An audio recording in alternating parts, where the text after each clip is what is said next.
Hey, in today's video, we're going to talk about PCS moves because we are coming into permanent change station moves for the military. If you're watching this video or you clicked on it, it means you want to know more about tips for doing a PCS move. And that's what we're going to do today. And one of the things that I was so smart in doing is I hired a friend of mine that we've been friends for about 10 or 12 years now, but she is a military spouse and she's my assistant.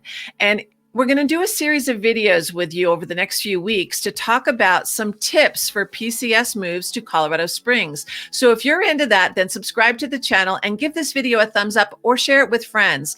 But in today's video, we're going to talk about military move tips or PCS moves tips specifically to Colorado Springs, but these will be tips for anybody because Elena Flannery, my guest, has actually PCS moved several times. So let me introduce Elena Flannery. Hey, Elena. Hello. Let me change this viewpoint just a little bit. I'm so glad you're here today. So we get to work together, which I'm really excited about because she brings a lot of added value to my business, but also a perspective as a realtor who works with a lot of military. So Elena, welcome. So glad you're here. Thank you. We're going to just ask a few questions of you. Are you ready for that? Yeah, I'm ready. Okay. All right. So tell us a little bit about yourself and your most recent PCS move, and we'll start from there. Okay. Well, I've been a military spouse for 12 years now. We've moved 7 times in that time frame. We've moved to Colorado twice. This is our second time here. We arrived here middle of June in 2022. We came from Washington, D.C., so it was a pretty big move. And we're well seasoned with the PCSs. The tips that I have today to share, I'm really excited about because there's a lot of things that I feel you just don't know until you go through it. So some of the hardships and the struggles I'm happy to share because that means that the next person may have an easier time of it. Wonderful. Okay, well, let's start with the first question. Okay. What's the difference between a DITY move or having a military contractor move you? What are the pros and cons of those different moves? Sure. So the DITY move is a do-it-yourself move where you would package up all your own stuff and move it yourself. And some of the pros to that is you're in control of how you pack your household goods. So you can ensure that it is packed very safely, very securely. If you have, collectibles or anything that's of sentimental value, you're in charge of that, which is kind of nice. However, the cons is it takes a lot of time. It's kind of stressful having all that on top of you while you're going through all the other motions of doing the move, looking for housing, all the other things that come along with it. So with a military move, it's sometimes referred to as a PPM, which is a personally procured move.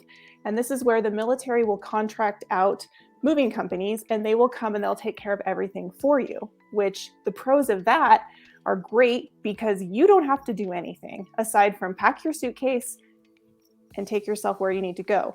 A con of that is you have to schedule to have your household goods delivered. So in our case, this last PCS, we were without our stuff for 9 weeks. How do you handle that? Well, we prepare for it in a sense that we know we have everything that's of core value to us that we would need. So if it's school paperwork for the kids, for registration, anything that we don't want packed up that we may need, we always bring that with us when we move. But it's a challenge. Moving's hard on its own, but then when you're going that long living out of a suitcase, especially as a family of 4, presents a lot of challenges. So for us going through this so many times, we've really just treated it as an adventure, and we try to use humor and laugh as much as we can throughout all the crazy stuff that happens. And I've read about the binders that you could put together for each of those moves to make sure that you have all of your important papers in one space, because there's a lot of papers. And maybe we'll do a video on that in the future, because I think that's a really added value for any military that will be long-term, to get to retirement time. If that's it, you're all in and that's what you're going to do. Those types of things and resources are very helpful. So have you ever used the Apple AirTags in your moving moving boxes. And is it something that you are allowed to do with the military or not allowed to do with the military? I know that I read an article on Military One source website, and this woman put them in them, and the mover had actually lied to them and told them that they were states away and they were actually 20 minutes down the road. So she called them out on it because she had the air tag. But I wonder if the military does allow that tracking in those movers. What are your thoughts on that? So on our last move, we did use Apple AirTags in our household goods, and we were able to track it, which I think is very helpful, kind of gives you a peace of mind. I can't speak to whether it's allowed or not. I haven't heard otherwise say not to. But I will say with the Apple AirTags, they require proximity to an iPhone so that it can ping from that. And there were a couple days because we would track every single day and we would check, and sometimes the location wouldn't have updated for 24 hours. And that could mean that the driver just wasn't near an iPhone where it could ping. Our driver did not have an iPhone. If the driver had an iPhone, that AirTag would ping to that iPhone and we would constantly have the location. Okay. So that's the only downside to it. But it was really helpful knowing where our stuff was, even though once we did arrive here and we knew that our stuff was here in Pueblo in a storage facility, we still couldn't get it. So there were a few weeks where we're like, oh, there it is. Can't get it yet. We had to wait. That's good though.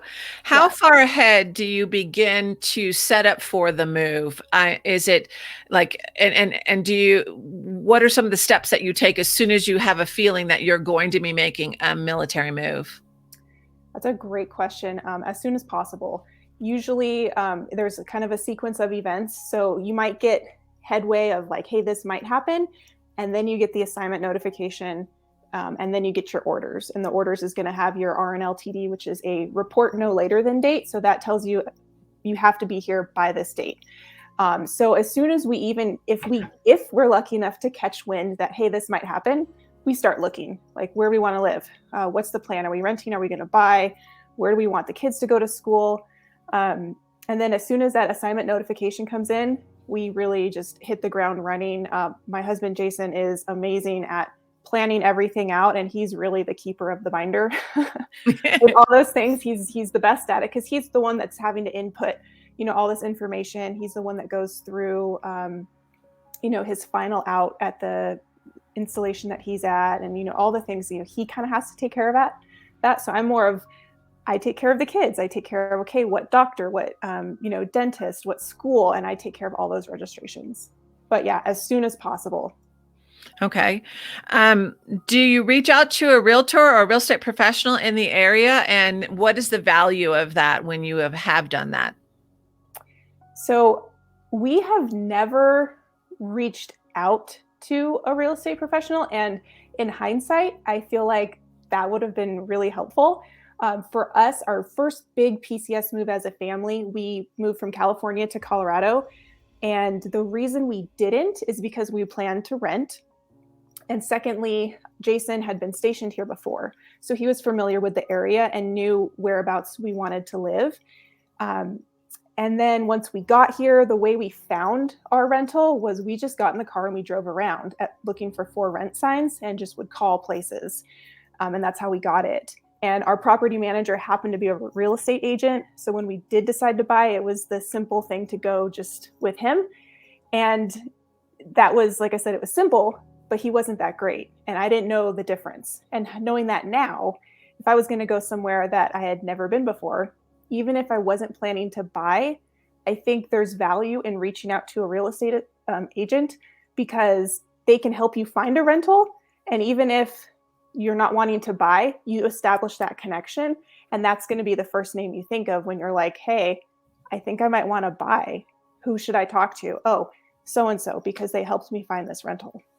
Yeah, I think it's important to understand as real estate professionals, we can help you with rentals. In fact, I volunteer on Fort Carson and Schriever Space Force Base as a volunteer realtor with Pikes Peak Association of Realtors. And we are here to help. We want to get you established and stable so that you can do the work of the military, which is I'm always grateful for. So don't hesitate to reach out to a real estate professional. There are some realtors that may not want to help you with rentals, but a good majority of us do.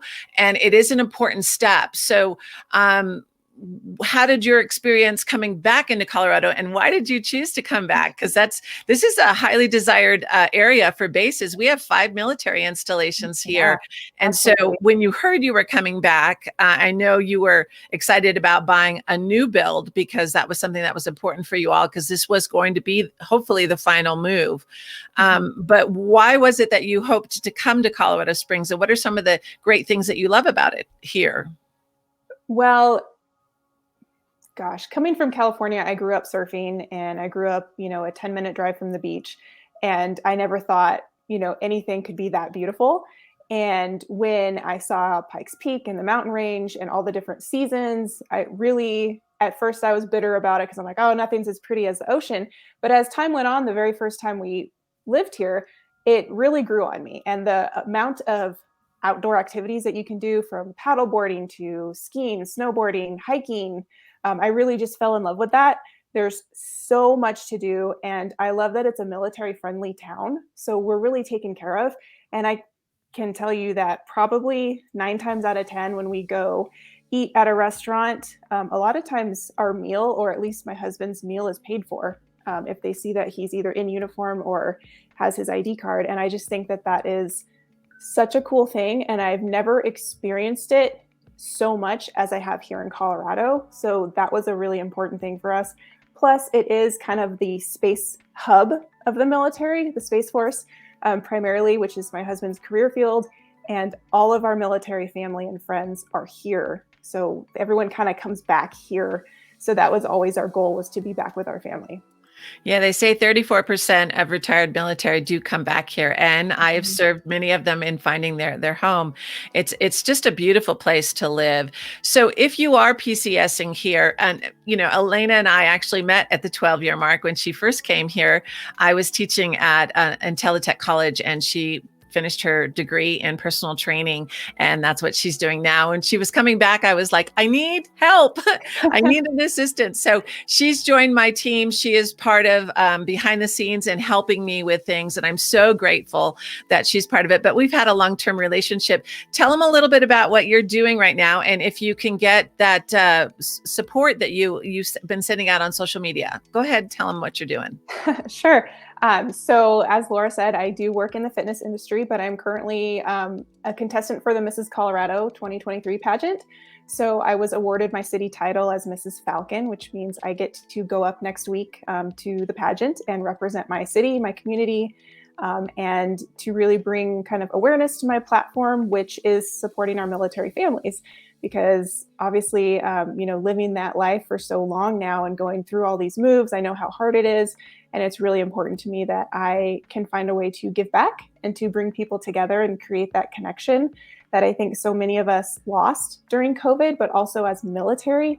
A lot of times it can be very lonely and it's hard to meet new people. So just creating opportunities for connection is my biggest thing right now. And I'm just so excited that next week I get to go meet new women and kind of just open up all these different doors. And I don't know what's going to happen, but I'm really excited to be a part of it and to just share everything that I've learned throughout my life and just bring it all to be with these other women. Can they still vote online for you and support? Okay, Yes. I'll put a link to that in the description box below. When I post this, I'll try to get this out in the next day or so. So I am so glad you were here, Elena, and we're going to do some more videos. So if you are interested in what it takes or some of the nuances of PCSing to Colorado Springs, some ins and outs, then stay tuned, subscribe to the channel, give this video a thumbs up, and share it with a friend if you know that they're getting PCSed here to Colorado Springs. We love it here.